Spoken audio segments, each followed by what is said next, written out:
જ્યારે માવઠાની સ્થિતિ હોય અને માવઠા બાદ અત્યારે ગુજરાતમાં જ્યારે 10,000 કરોડની સહાય જાહેર કરવામાં આવી ત્યારે આપણી જોડે રાજુ ઝુંઝા જેને કહેવાય કે રાજકોટમાં એક સારા કાર્ય તો કરી રહ્યા છે પણ લોકો માટે પણ અવાજ ઉઠાવી રહ્યા છે. ત્યારે આપણી જોડે છે, એમની સાથે વાત કરશું.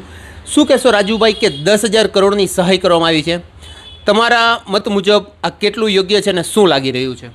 ગુજરાતમાં માવઠાને કારણે ખેડૂતોને ખૂબ જ માઠી અસર થઈ અને આપણે બધાએ જોયું કે એના જે પાક છે, મગફળી છે, કપાસ છે, આ હાવ પાયમાલ થઈ ગયા હતા. તો આની સામે સરકારશ્રીએ વહેલી તકે સર્વે પણ કરાવ્યો અને આજે પેકેજ પણ જાહેર કર્યું છે 10,000 કરોડનું. તો આમ જોઈએ તો ખેડૂતોને નુકસાન એટલું થયું છે કે એનું ભરપાઈ થઈ શકે તેમ નથી. પણ તો સ્વાભાવિક છે કે સરકાર છે એ માય બાપ છે અને ખેડૂતોની એની ઈચ્છા, એની અપેક્ષા હોય જ કે અમને આટલું વધારે મળે વળતર.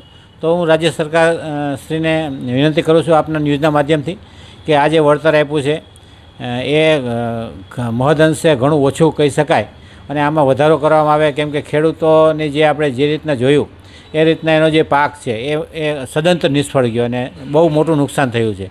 તો આની સામે વળતર એને પૂરું મળી રહે અને એની જે આખા વર્ષની મહેનત છે, મજૂરી છે, જે ખર્ચાઓ છે, એ બધું કાઢતા જોઈએ તો એને આ જે સહાય છે એ ઘણી ઓછી પડે તેમ છે. તો સરકારશ્રી આમાં વધારો કરે અને જે ચૂકવું છે એ આવકાર્ય છે, કેમકે 10,000 કરોડની જે સહાય ચૂકવી છે પહેલાં જ તબક્કામાં વહેલી તકે એ આવકાર્ય છે. પણ તો આમાં થોડું સરકાર વિચારણા કરી અને થોડુંક ખેડૂતોને વધુ આપે, કેમ કે આપણો જે દેશ છે ખેતી પ્રધાન દેશ છે અને ખેતી જે છે એના આધારે તો આપણા દેશમાં જે ગુજરાતની અને સમગ્ર દેશમાં આપણી નામના છે. તો ખેડૂતોને તો જેટલું આપીએ એટલું ઓછું છે. તો એના માટે જે કંઈ થઈ શકે એ કરે એવી મારી નમ્ર વિનંતી છે. શું કહેશો, હજી થોડા જ દિવસો થયા છે અને જેને કહેવાય કે સર્વેની કામગીરી ચાલુ થઈ હતી અને આટલા જ દિવસની અંદર આ આપી દીધો છે જ્યારે 10,000 કરોડનું, ત્યારે શું તમને લાગી રહ્યું છે કે સર્વે બરાબર થયો હોય અને ખેડૂતોને ન્યાય મળ્યો એવું લાગે છે આપને? હજી ઘણા બધા જિલ્લાઓ અને તાલુકામાં સર્વે થયો નથી. આ જે સહાય જાહેર કરવામાં આવે છે એ ખરેખર એક આવકાર્ય છે, પરંતુ હજી ઘણા જિલ્લા અને તાલુકા અને ઘણા ગામડાઓ એવા છે કે જ્યાં હજી સર્વેની ટીમ પહોંચી નથી.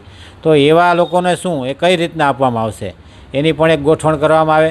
સહાય તો જાહેર કરી દીધી, પરંતુ એને કઈ રીતને મળશે, કેવી રીતના વહેલી તકે મળે, એના ખાતામાં મળી જાય, એના સુધી પહોંચે એ જરૂરી છે.